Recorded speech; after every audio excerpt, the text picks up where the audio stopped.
My name is Ellie Bevan. I am a senior and I run cross country and track. So, what has God been teaching you about recently?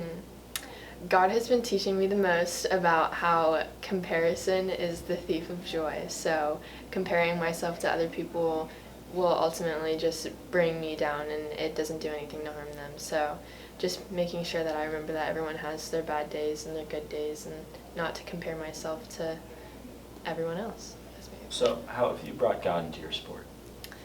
I've brought God into my sport by just making sure that I remember that I am using the talents that He's given me, and so by using those talents, I want to make sure that I'm doing my very best so that I'm not wasting any potential that the Lord has given me, and then also just remembering that, like, my athletic career per se is not the focus of my life, nor will it ever be, nor should it be.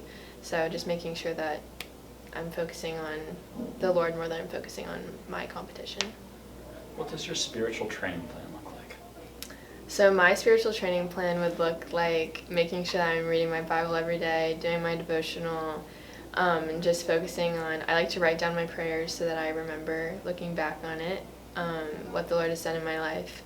And also just making sure that I get involved in community, whether that be Impact or youth group or whatever that may be, just encouraging myself to run alongside other believers that challenge me.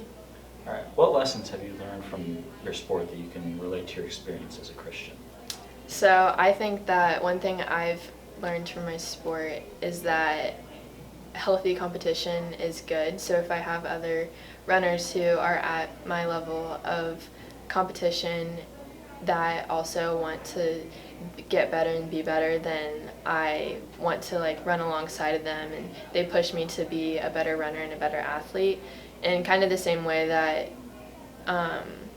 being in community with other believers, other Christians, challenges me to be a better Christian, be a better believer, and be more Christ-like. So just learning that competition both in my athletic life and my spiritual life is healthy. Yeah! You did awesome.